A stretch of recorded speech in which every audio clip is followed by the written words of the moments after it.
آج کا ہمارا ٹاپک رموز اوقاف کے حوالے سے ہے۔ رموز رمز سے نکلا ہے، رمز اشارہ کرنے کو کہتے ہیں، علامت کو کہتے ہیں، اور اوقاف وقف سے نکلا ہے جس کا مطلب ہے ٹھہراؤ۔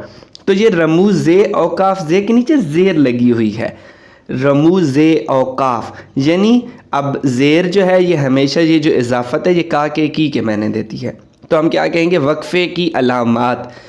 تو اس کا کیا بنے گا کہ ٹھہرنے کی علامتیں ہیں۔ یہ رموز اوقاف ان علامتوں کو کہتے ہیں جو ہم اپنی تحریر میں گفتگو کے انداز کو بیان کرنے کے لیے ہم لکھتے ہیں۔ اب علامتیں کس لیے ہوتی ہیں؟ جس طرح آپ قرآن مجید پڑھتے ہیں تو لا کی علامت کا معلوم ہوتا ہے کہ یہاں پہ نہیں رکنا، توئے کی علامت کا مطلب ہوتا ہے یہاں پہ رکنا ہے، تین نقطوں کا دو جگہوں پہ جب ہوتے ہیں تو ایک جگہ رکنا ہے، ایک جگہ نہیں رکنا، یعنی جہاں آپ کی مرضی ہے رکتے ہیں، جہاں آپ کی مرضی ہے نہ رکیں۔ اب قرآن شریف میں جس طرح آپ نے پڑھا، اب یہ علامتیں اردو زبان میں استعمال ہوتی ہیں۔ سب سے پہلی علامت ہے، لکھیے گا، سکتہ۔ اب سکتہ کو انگریزی میں کوما کہتے ہیں۔ اب کوما الٹے واو کی طرح ہوتا ہے۔ تعریف کیا ہے کہ یہ مختصر وقفے یا ٹھہراؤ کی علامت ہے۔ یہ فقرے کے اندر کم سے کم ٹھہراؤ کے لیے یا ایک سے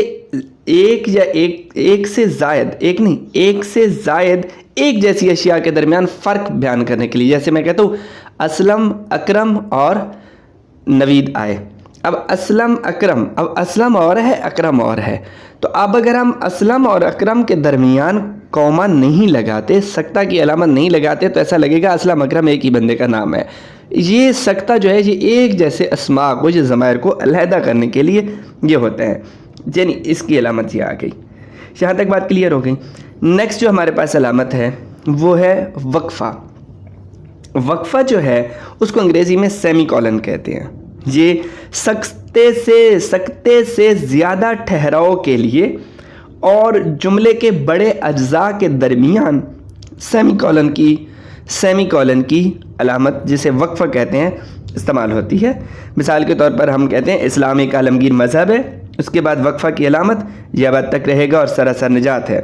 یعنی یہ آپ علامات اپنے اسباق میں سے بھی دیکھ لیں گے تو آپ کے لیے آسانی ہوگی۔ تیسری جو علامت ہے وہ فرسٹ ایئر میں بھی ہم نے پڑھا، 9th میں بھی اس کو پڑھا، ویسے تو ساری علامتوں کو ہم پڑھ چکے ہیں، اور وہ علامت کون سی ہے؟ رابطہ کی علامت، جس کو انگریزی میں کولن کہتے ہیں۔ رابطہ کی علامت اوپر اور نیچے دو نقطے اس طرح کر کے لگاتے ہیں، اور یہ رابطہ کی علامت ربط سے نکلی ہے تو ظاہر ہے یہ سکتے اور وقفے سے زیادہ ٹھہراؤ ہے، اور عام طور پر کسی کوٹیشن کا، کسی کال کا، کسی کے ساتھ رابطہ بیان کرنے کے لیے ہوتا ہے۔ جب آپ نے فرسٹ ایئر میں مکالمہ لکھا تھا یا 9th میں آپ نے مکالمہ لکھا تھا تو مکالمے میں نام کے بعد جو علامت استعمال ہوتی ہے وہ رابطہ کی علامت ہوتی ہے۔ تو یہ سکتے اور وقفے سے زیادہ ٹھہراؤ کی علامت ہے، اور کسی شخص کا قول بیان کرنے کے لیے بالعموم استعمال ہوتی ہے، جیسے ہو آپ صلی اللہ علیہ وسلم نے فرمایا، اس کے بعد یہ رابطہ کی علامت، اوپر نیچے نقطے، اس کے بعد جو ہے علم حاصل کرنا ہر مسلمان مرد عورت پر فرض ہے۔ تو یہ اس طرح استعمال ہوتی ہے۔ اس کے بعد جو علامت آ جاتی ہے وہ آ جاتی ہے تفصیلیہ۔ تفصیلیہ کولن اینڈ ڈیش کو کہتے ہیں۔ یہ ایکسپلینیشن کے لیے، وضاحت کے لیے، اور یہ کس طرح ہوگے؟ یہ اسی طرح رابطہ کی علامت ہوگی، اور اس کے آگے چھوٹا سا جس کو ختمہ کی علامت بولتے ہیں، فل سٹاپ کی علامت بولتے ہیں، اس کے ساتھ جو ہوگی، یعنی چھوٹی سی یہ لائن اور یہ۔ اب یہاں پہ کنفیوژن یہ ہوتی ہے کہ یہی جو کولن اینڈ ڈیش ہے یہ انگریزی میں بھی ہے اور یہی کولن اینڈ ڈیش اردو میں بھی ہے۔ تو یہ رابطہ کی علامت جو ہم لگاتے ہیں، رابطہ کی علامت اور اس کو ملا کر تفصیلیہ کی علامت بنتی ہے، تو تفصیلیہ کی علامت میں جو چھوٹا سا ختمہ کی نشانی ہے، اس کے حوالے سے بعض بچے کنفیوز ہو جاتے ہیں کہ یہ دائیں جانب لگانا ہے یا بائیں جانب لگانا ہے۔ تو اس کے لیے ایک فارمولہ نوٹ کر لیں کہ یہ جو علامت لگانی ہے یہ اس طرح لگانی ہے آپ نے کہ جس طرف سے تحریر آ رہی ہے، بات کو سمجھیے گا، آپ اردو لکھ رہے ہیں تو اردو رائٹ سے لیفٹ لکھ رہے ہیں، دائیں سے بائیں جانب لکھ رہے ہیں۔ تو جب دائیں سے بائیں جانب لکھ رہے ہیں تو جہاں بھی تفصیلیہ کی علامت آئے گی تو پہلے رابطہ کی علامت اور پھر اس کے بعد ختمہ۔ اگر آپ انگریزی لکھ رہے ہیں تو لیفٹ سے رائٹ کی جانب لکھ رہے ہیں تو بائیں جانب سے آئیں گے تو ادھر سے اسی طرح کیا ہوگا، پہلے وہی رابطہ کی علامت اور اس کے بعد ڈیش۔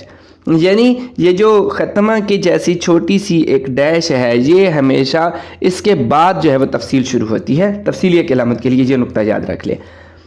علامت آپ کو سمجھ آ گئی. اب تک ہم نے کون کون سی علامتیں پڑھی ہیں؟ ہم نے سکتہ پڑھا, ہم نے وقفہ پڑھا, ہم نے رابطہ پڑھا اور ہم نے تفصیلیہ پڑھ لی ہے. 4 علامتیں ہم نے کلیئر کر لی ہیں. اس کے بعد آ جاتا ہے ختمہ, جسے فل سٹاپ کہتے ہیں. فل سٹاپ جو ہے وہ جملے کے مکمل ہونے کے بعد, تکمیل کے بعد جو ہے استعمال ہوتا ہے اور یہ جملے کے خاتمے کو ظاہر کرتی ہے. جیسے مثال کے طور پر ہم کہتے ہیں کہ کالج کھل چکے ہیں اور اس کے بعد علامت, ٹھیک ہے, یا سرگودا میں بارش ہو چکی ہے, اس کے بعد فل سٹاپ. روزہ کھل چکا ہے, فل سٹاپ. میں آ رہا ہوں, فل سٹاپ. یہ فل سٹاپ کے لیے استعمال ہوتا ہے, ختمہ کی علامت اس کو بولتے ہیں. اس کے بعد آ جاتی ہے سائن آف انٹروگیشن, جس کو ہم سوالیہ, اردو زبان میں سوالیہ کہتے ہیں. سوالیہ کی نشان ظاہر ہے, نام سے ہی ظاہر ہے, سوال کے لیے, سوال کو واضح کرنے کے لیے سوالیہ کی علامت لگتی ہے. لیکن ڈیئر اسٹوڈنٹ, سوالیہ کے لیے بھی وہی والی کنفیوژن بچوں کے لیے ہوتی ہے جو تفصیلیہ کے لیے ہوتی ہے, کہ یہ جو ہماری سوالیہ نشان کی جو کمان سی ہے, یہ جو ایک چھوٹی بریکٹ کی طرح چیز ہے, یہ کس طرف ہو, کیونکہ انگریزی میں بھی سوالیہ نشان ہے اور اردو میں بھی, اور مزیدار بات یہ ہے یہ دونوں ایک دوسرے کے الٹ ہے. انگریزی میں یہ الٹ طریقے سے لگائی جاتی ہے اور اردو میں یہ اس کے الٹ کر کے لگائی جاتی ہے. اس کی بھی نشانی یاد رکھیں. جملہ آپ لکھ رہے ہیں, جملہ لکھنے کے بعد جب آپ سوالیہ کی علامت لگائیں گے تو یہ جو ہاف سرکل ہے, یہ جو چاند کی علامت ہے, یہ جو درانتی کے جیسا ایک گول سا کرو سا ایک ایریا ہے, اس کا جو اوپن ایریا ہے یہ اس ٹیکسٹ کی جانب, اس کویسچن کی جانب آئے گا. اب آپ اردو لکھ رہے ہیں تو آپ رائٹ سے لیفٹ لکھ رہے ہیں. رائٹ سے لیفٹ جب لکھتے ہوئے آگے سوالیہ کی علامت آئے گی تو یہ جو چاند ہے, یہ جو ہاف سرکل ہے, اس کا جو اوپن ایریا ہے یہ رائٹنگ کی جانب آئے گا. اگر آپ انگریزی لکھ رہے ہیں تو لیفٹ ٹو رائٹ آپ لکھ رہے ہو تو یہ چاند جو ہے یہ اسی ٹیکسٹ کی جانب آئے گا, یعنی الٹ ہو جائے گا. باقی اس میں کوئی راکٹ سائنس نہیں ہے, کوئی ایسی چیز نہیں ہے جو آپ کو سمجھ میں نہ آئے. اس کے بعد علامت آ جاتی ہے کوسین کی. کوسین علامت جو ہے یہ کوس سے ہے. کوس قزح کا لفظ آپ نے سنا ہے نا, یہ جو جس کو پنجابی میں پینگ بھی بولتے ہیں, یہ جو آسمان پہ بارش کے بعد آسمان پہ ایک رنگوں کی کوس قزح آتی ہے, تو یہ کوس جو ہے یہ اسی سے ہے, ٹھیک ہے. کوسین بریکٹس کو کہتے ہیں. یہ بریکٹس جملہ مترجمہ کو اصل تحریر سے الگ کرنے کے لیے یا کسی لفظ کا دوسری زبان میں متبادل لکھنے کے لیے, جیسے آپ نے کوسین لکھا, آگے بریکٹ میں لکھ دیا بریکٹس, ٹھیک ہے. آپ نے لکھا ختمہ, آگے بریکٹ میں لکھ دیا فل سٹاپ. تو یہ جو بریکٹ ہے اسے اردو میں کہیں گے تو کوسین کہیں گے, اس کو آپ بریکٹس نہیں بولو گے. جب اردو میں بات ہوگی, جب آپ کو ٹیچر سوال کریں گے کہیں گے علامت آ جاتی ہے MCQs میں کہ ان میں سے کوسین کی کون سی علامت ہے, تو اس میں جو چھوٹی بریکٹ ہے, جو بالکل سادہ سی بریکٹ ہے, اس کو جو ہے وہ کوسین کی علامت کہتے ہیں. یعنی آپ دوسری زبان میں ٹرانسلیٹ کر لیں کسی سنگل ورڈ کو یا 2-4 ورڈز کو, تو اس کے لیے بھی یہی علامت استعمال ہوتی ہے. اس کے بعد آ جاتا ہے ڈیش, جس کو ہم خط کہتے ہیں. خط کی جو علامت ہے, خط کی علامت ایک طویل لائن کی طرح ہے, ٹھیک ہے. یہ بھی جملہ مترجمہ کو اصل تحریر سے الگ کرنے کے لیے ہے. اب اس میں اور اس میں فرق کیا ہے کہ یہ بعض اوقات بات ہو رہی ہے اور بات کو آپ ادھورا چھوڑ دیتے ہیں, تو اس کے لیے یہ علامت آ جاتی ہے. اس کے بعد آ جاتی ہے آپ کے پاس واوین کی علامت. واوین, واو لفظ آپ کو ذہن میں آ گیا کہ 2 واو ہے تو ان کو واوین کہے گا عربی میں. یہ نون کا جو عین کا جو آواز ہے نا, جیسے ہم کہتے ہیں کہ ہمارے پاس عالمین, عالم, عالمین, عالمین, تو عالمین جو ہے 2 جہانوں کے لیے, عالمین بہت سارے جہان. عربی میں جو ہے 3 طرح کے سیغے ہوتے ہیں, واحد, تثنیہ اور جمع. تو اس حوالے سے واوین جو ہے انورٹڈ کاماز جن کو انگریزی میں کہتے ہیں, یہ علامت کسی عبارت سے اقتباس یا کسی کا قول بعین ہی نقل کرنے کے لیے, یعنی آپ کوٹیشن دے رہے ہیں. جیسے پہلے کہ آپ صلی اللہ علیہ وسلم نے فرمایا, اب اس کے فرمایا کے بعد کیا علامت کون سی آئے گی؟ رابطہ کی. اس کے بعد آگے جو ان کی کوٹ ہوگی, جو ان کی بات ہوگی, جو ان کی حدیث مبارکہ ہے, وہ جو آپ لکھیں گے تو وہ آپ اسی طرح واوین کے اندر لکھیں گے, اسی طرح انورٹڈ کاماز کے اندر لکھیں گے. اچھا یاد رکھیے گا, حوالے میں جب آپ تشریح میں حوالے میں دے رہے ہیں, مضمون لکھتے ہوئے آپ کوئی کوٹیشن لکھ رہے ہیں, تو کوٹیشن کے لیے یہی علامت آئے گی جس کو ہم انورٹڈ کاماز کہتے ہیں. لیکن شعر کے لیے یہ علامت نہیں آئے گی. بعض بچے غلطی کرتے ہیں, وہ شعر کے لیے بھی یہ علامت لگا دیتے ہیں. شیر کے لیے علامت شیر آئے گی, مصرع کے لیے علامت مصر آئے گی, اور کوٹ وغیرہ کے لیے یہ علامت لگائی جا سکتی ہے. تو اب تک جو ہم نے رموز اوقاف میں چیزیں سیکھی, ان میں سکتہ ہے, ان میں وقفہ ہے, ان میں رابطہ ہے, اس میں ختمہ, اس میں تفصیلیہ, اس میں قوسین ہے, اور اس میں واوین ہے. تو یہ علامتیں کچھ ہیں جو ہمارے نصاب میں شامل ہیں. اس کے بعد اگلی چیز آ جاتی ہے ہمارے پاس ندائیہ کی علامت.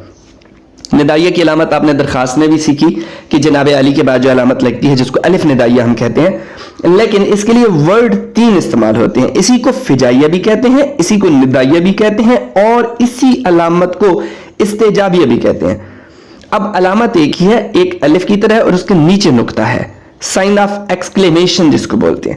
ٹھیک ہے, تو اب کیا ہے کہ آپ جو ہے جب کسی کو پکارتے ہیں, ندا آواز کو کہتے ہیں, جب پکارتے ہیں تو یہی علامت لگے گی. تو پکارتے وقت, مخاطب کرتے وقت کسی کے ساتھ جو ہے وہ آپ جب کسی کو آواز دیتے ہیں اس وقت جو ہے آپ جب یہ علامت لگائیں گے تو اس علامت کو ہم ندائیہ کہیں گے. جب آپ حیرت کا اظہار یا خوشی کا اظہار کر رہے ہیں تو آپ تب حیرت کے اظہار کے لیے جب آپ اظہار کریں گے تو تب اسی علامت کو آپ استعجابیہ کہیں گے. عجیب چیز سے, استعجاب سے ہے, حیرت, کسی عجیب و غریب چیز کو دیکھ کر انسان حیران ہی ہوتا ہے, تو اس وقت یہ علامت لگ رہی ہوگی تو اسے استعجابیہ کہیں گے. لیکن یہی علامت جب کسی جذبے کے تحت آپ کہیں گے, جیسے خوشی یا غم کا اظہار کرنے کے لیے کہیں گے, تو اسے پھر فجائیہ کہیں گے, اسے نہ ندائیہ کہیں گے. یعنی آپ کے پاس آ جاتا ہے سوال کہ ان میں سے کون سی علامت استعجابیہ ہے.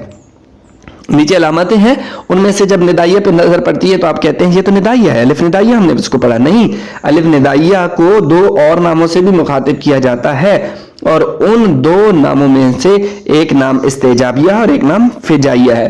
یا آپ کے پاس ہے کہ آہا ہم میچ جیت گئے, اب اس کے نیچے لکھا ہوا کہ آپ یہاں پہ کون سی علامت لگانی ہے. یہاں پہ آ جاتا ہے ندائیہ, استعجابیہ, فجائیہ یا سوالیہ, تو وہاں پہ آپ نے فجائیہ علامت لگانی ہے.